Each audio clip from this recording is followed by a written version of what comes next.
DGCA ने Indigo की Delhi Srinagar flight के 2 पायलटों को ग्राउंड कर दिया है। लेकिन यह अजीबोगरीब है, क्योंकि अभी कल तक इसी फ्लाइट के दोनों पायलटों की सूझबूझ की तारीफ हो रही थी। अब यह पूरा मामला ही विवादास्पद हो गया है, और जो तथ्य सामने आ रहे हैं कि अगर इंडियन एयरफोर्स इनकी मदद नहीं करती, तो विमान श्रीनगर एयरपोर्ट पर सुरक्षित नहीं उतर सकता था।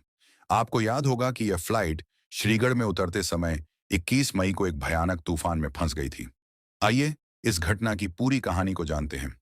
21 मई को इंडिगो की फ्लाइट 6E2142 दिल्ली से श्रीनगर जा रही थी, जब यह एक भीषण तूफान में फंस गई। विमान के नोज कोन यानी राडोम लैंडिंग के दौरान टूट गया। मौसम विशेषज्ञ महेश पलावत के मुताबिक उस दिन थंडर क्लाउड्स के कारण स्थिति बेहद खतरनाक थी।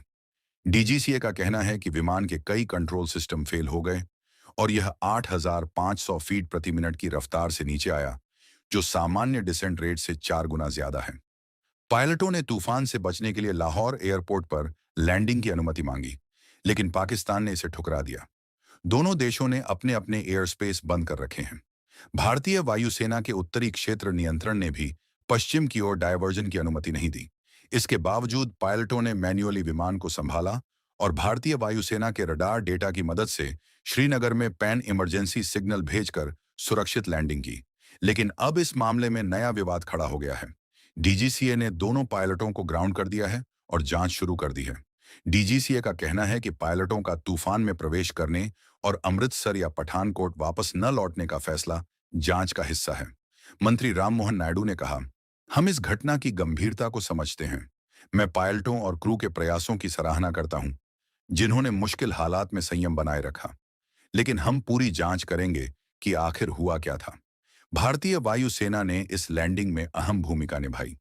सूत्रों के मुताबिक वायुसेना के हाईटेक रडार ने पायलटों को विमान की गति और ऊंचाई के महत्वपूर्ण डेटा दिए, जिससे सुरक्षित लैंडिंग संभव हुई। लेकिन सवाल यह है कि जब पायलटों की तारीफ हो रही है, तो डीजीसीए ने उन्हें ग्राउंड क्यों किया? यह मामला अब विवादों में घिर गया है। एक तरफ पायलटों की सूझबूझ की तारीफ, तो दूसरी तरफ डीजीसीए की जांच।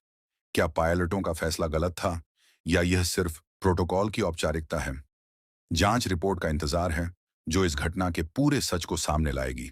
तब तक दोनों देशों के एयर स्पेस 24 जून तक बंद रहेंगे।